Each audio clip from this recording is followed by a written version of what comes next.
taper dans le mur de l'indécidabilité. Alors comment ça marche? Ok, donc on va, donc je vais ici on va expliquer la technique que PEX utilise en interne pour générer des tests. Cette technique est implémentée dans pas mal d'autres frameworks pour d'autres langages, donc c'est assez standard disons, dans le monde académique. Ça s'appelle l'exécution dynamique symbolique, qui peut être un peu peut-être effrayant, mais on va démystifier tout ça. Donc on a ici un petit programme qui prend un tableau d'entier, qui d'abord check que c'est nul, ensuite check la taille, ensuite check un nombre magique. Okay, alors si vous étiez un testeur, combien de tests vous devriez écrire pour ça?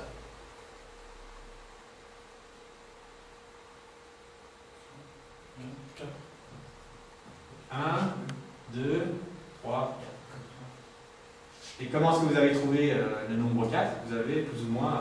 Nombre de tests plusieurs. Enfin, nombre de if plusieurs. Nombre de if. Branches différentes. Plusieurs pour l'exécution. Une manière de faire. Et comment est-ce que vous avez trouvé les valeurs? C'est vrai que je n'avais pas demandé les valeurs, j'avais juste demandé le nombre. Donc la question était... Justement, on a posé les conditions juridiques. Qui a plus ou moins exécuté la méthode dans sa tête et résolu les petits systèmes, les petits problèmes? C'est ça que PEX fait. On va voir ça. Donc PEX exécute le code et il observe comment l'input est manipulé dans le programme. Donc PEX commence toujours par l'input le plus simple, qui est la valeur nulle pour un entier, et alors il va exécuter le programme et observer à chaque branchement quelle est la fonction qui se trouve sur le stack. Donc, quand PEX détecte que le programme va brancher, donc il y a un if par exemple, il a observé que dans ce cas-ci, on avait une formule qui était A égale nul. Et alors, l'exécution de .NET continue, donc .NET évalue cette formule, et .NET va dire c'est vrai. Et là, il finit l'exécution. Donc PEX construit un arbre d'exécution qui contient tous ces branchements. Et il contient aussi des branchements qui n'ont pas encore été, pris par l'exécution. Donc ce qu'on fait, c'est qu'on va prendre cette formule, et alors qu'est-ce qu'on va en faire pour prendre l'autre branche? On va l'inverser. Exactement. Donc on va l'inverser, dans ce cas-ci c'est trivial, on veut que A ne soit pas nul. Alors une fois qu'on a cette formule, on la donne à un solveur de contraintes, qui est aussi développé à Microsoft Recherche, qui est un outil qui gère ce genre de problème, et quand il trouve une solution, il nous donne une solution concrète. Donc il va nous dire, voilà, si tu utilises un tableau de taille 0, voilà, A n'est plus nul. Et donc ça nous permet d'exécuter ce nouvel input. Et donc par construction, ce qui devrait arriver, c'est qu'on va prendre l'autre branche. Donc quand on exécute avec ça, eh bien on passe le premier branchement qui était nul, et alors on a maintenant la condition que la taille devrait être plus grande que 0. Donc PEX observe qu'au moment où on a pris le if, on avait cette formule sur le stack. Donc, A n'est pas nul, et il est faux que la taille du tableau est plus grande que 0. Alors comment est-ce qu'on va... donc quand on regarde notre arbre de l'exécution, il y a encore une branche qui n'est pas couverte. Comment est-ce qu'on va aller prendre cette branche?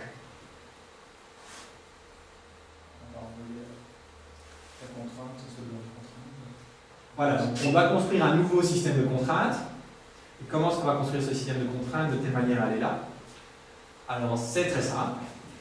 On prend tel quel toute la contrainte qui se trouve avant la dernière condition et on inverse la dernière condition. C'est-à-dire on prend la contrainte qui nous amène ici et on inverse la dernière. Ok?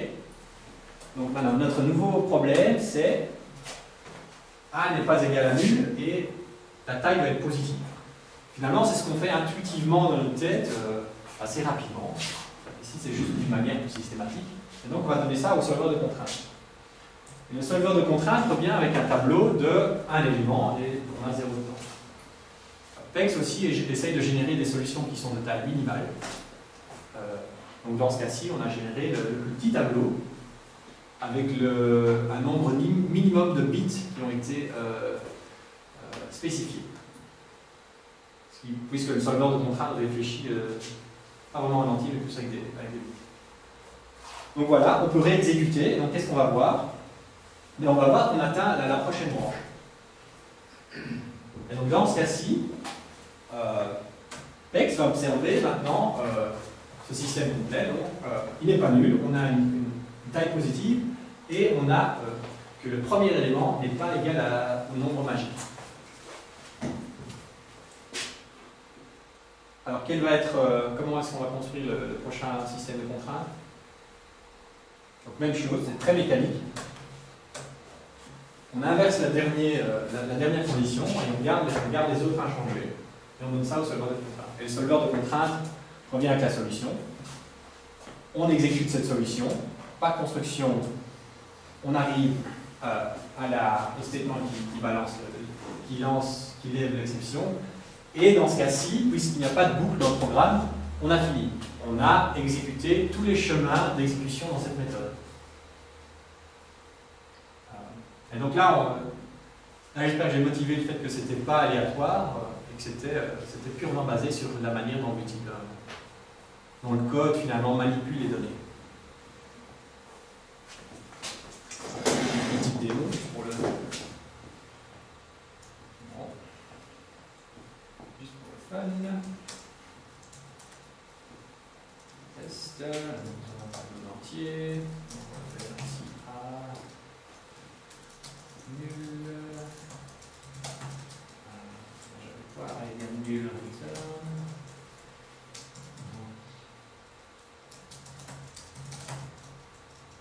Even minus 100,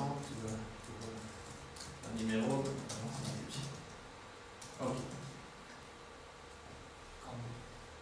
Ça a l'air d'être ce qu'on veut. Maintenant, si j'exécute PEX, on peut voir ici qu'on a exactement ce qu'on voyait sur le slide. Donc on a commencé par la valeur nulle. Ensuite, on a généré un tableau de taille 2 et un tableau de taille 1. Et ensuite, on a généré le nombre ici.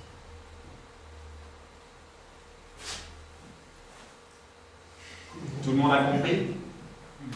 Donc PEX exécute le code. PEX exécute le code. Donc, et quid si le contexte d'exécution n'est pas présent? Il faut l'isoler. PEX marche dans le contexte de test unitaire. Donc c'est-à-dire, il marche pour du code déterministe. Si vous avez un état statique ou un contexte qui a besoin d'être installé, dans ce cas-là, il ne va pas marcher. Si votre code est multithread, il ne va pas marcher. Mais c'est tout le problème de l'isolation. S'il y a un contexte, ça veut dire qu'il y a une dépendance externe à quelque chose. Ça doit être isolé.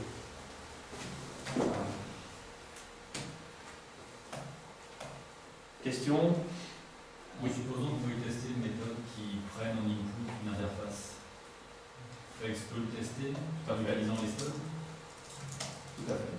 Donc si je mets... j'ai ici...